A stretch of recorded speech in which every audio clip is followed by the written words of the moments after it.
Ole ka channel a lo lom le ve ka cheu tun tum video chuan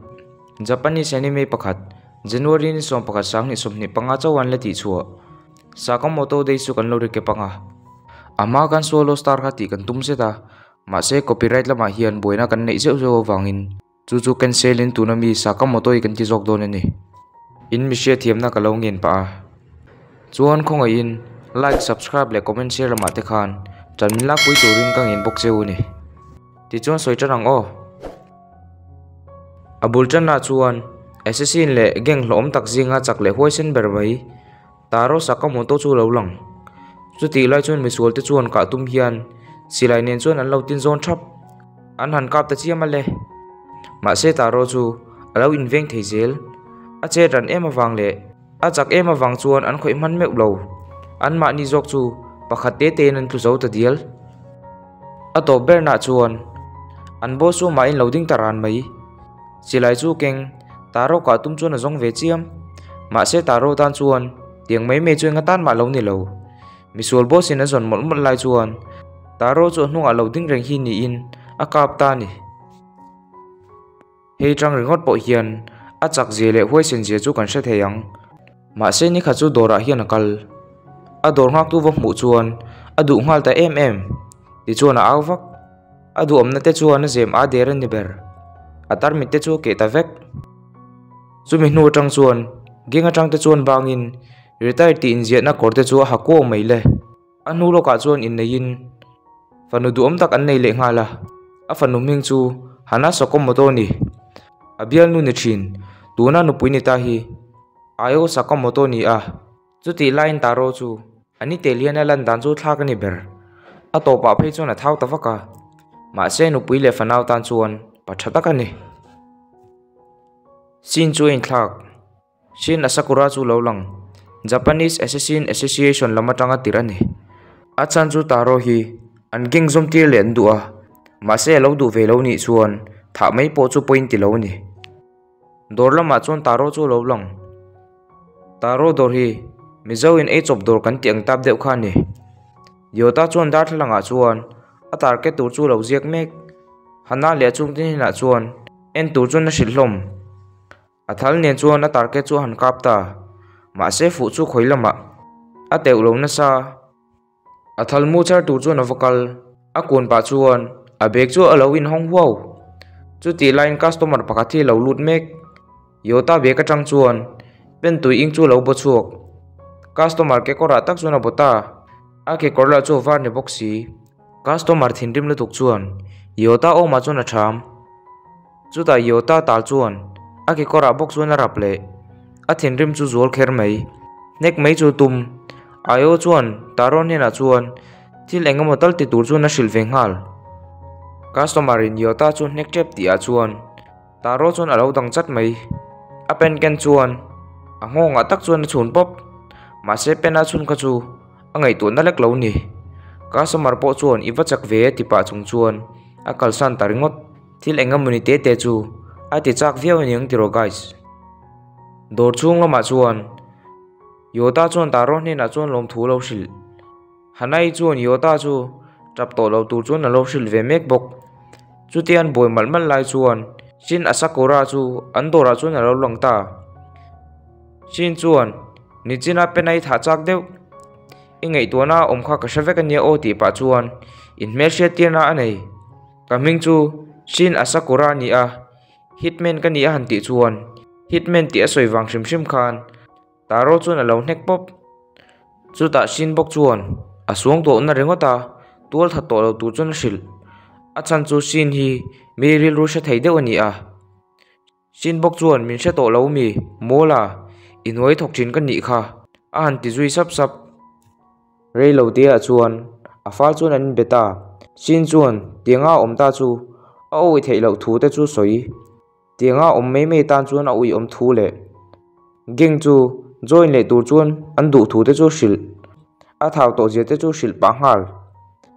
taro chuan tiang hun chu ral to thu le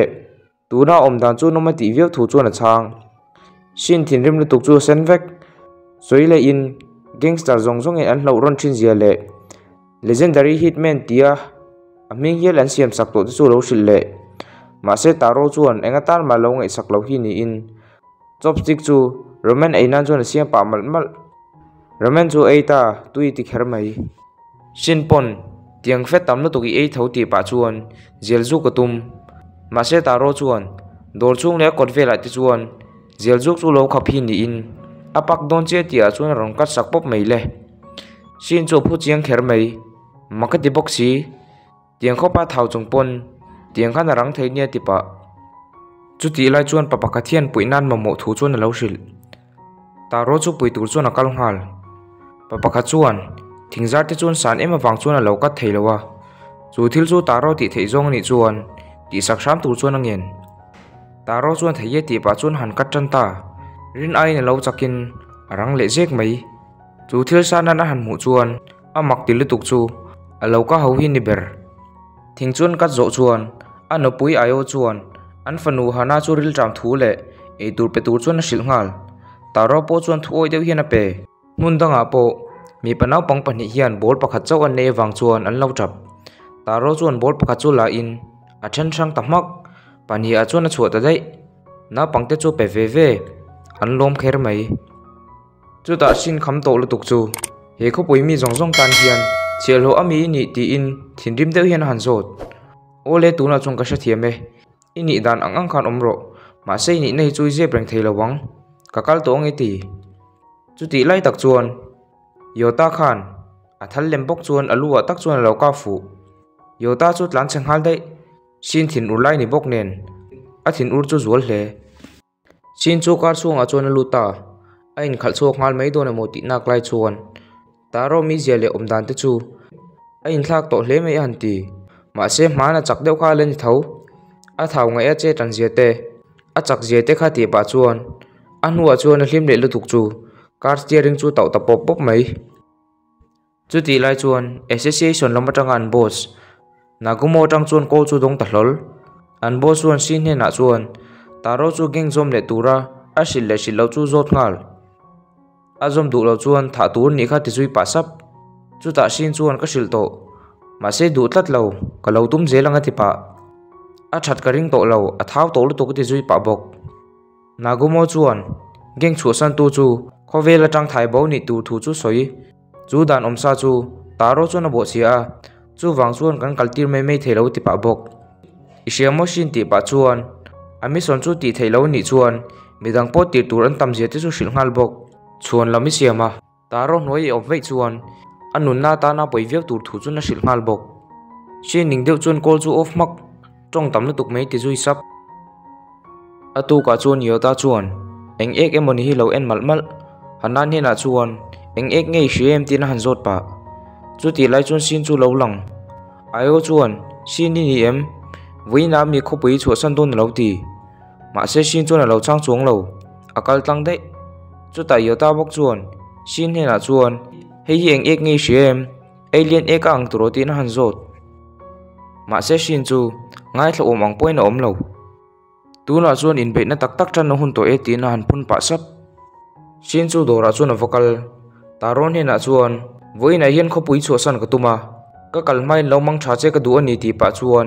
a pistol chu phor ta mai taro chu han kap ta pop mai le ma se taro chu tiang mai mai han ti chi hi lo ni lo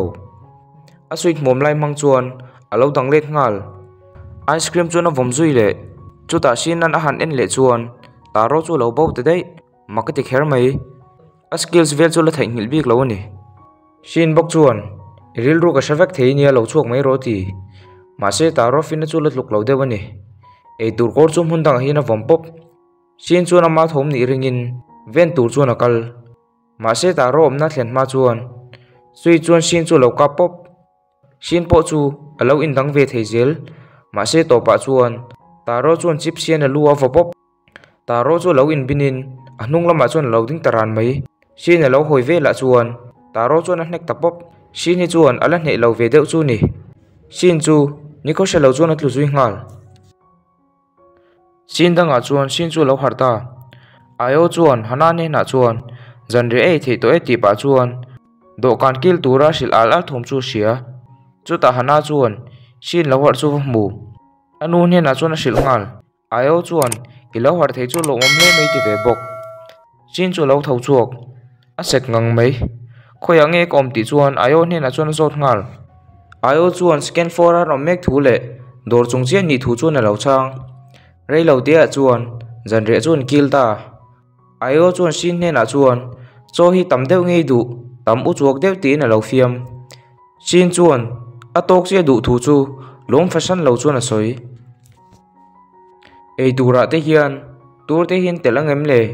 thir se lo te hi anianga tin han ngei tu ma se kan e chin nge ti pa chuan pakha chu ei ta arin ai chuan lo tui te hi ni in nap tol le nukul te pa chuan a tui hle mei chu ti ve top zan re ani nu chuan sin chu ho tum ta ro chu na thla ve bok sin chuan ei tura pe ka wang chuan lom thu silpa ti chuan kal ngal mei tum chu ta ro bok chuan an notice a thil tar chu hmu tir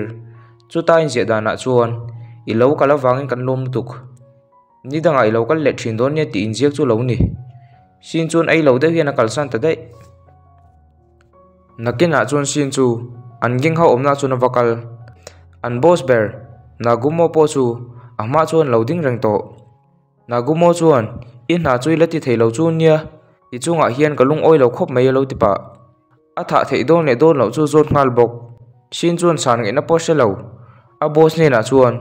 taro chu nun phung pa ngai nun to thu le a nun na chu zu sak tur chu na dil sak chu ta nagumo le naw te chuan an lo nui vak vak nagumo bok chuan engei chunga thleng ta hi taro ong chuan om vei du deuh to ti na mi ti na zot le sin bok chuan I chhuwa zalen lo ni chuan ka in thatang tin chang mak ma se nagumo te chuan an lo ui lo viau hi ni in adu le in thatu chuan an hril chu ta sin chuan tiang mai mai ti chu lo du bik lo na sa gang member dang te chuan sin chuan beita chu ti lai in dora tang chuan taro chuan an in beina te chu alo ngai thla ve mek aman ro te chu la chuak ta rin ai hian alo nei thale dei mai mun danga chuan sin te chu an lo in kap mek an tam zo ka wang chuan va bai pop ain atan chuan in ven him hri a tha ma se ni po hi a skill sabon ve thawa chu wang chuan an ni tan chuan ne mai mai chi ni bik lo a to pa chuan sin a silai mu chu zo tep to thataka ka be ngai ti pa chuan an kap le ta pop pop an tu nual man ma se sin chu kia chuan an lo ka fu ve lo gang member te chuan an din hol vek ka chuan tum chu ti lai chuan an hnunga chuan taro chu lo lang hlol electric gun chuan gang member te chu sok tir ta an che lo hle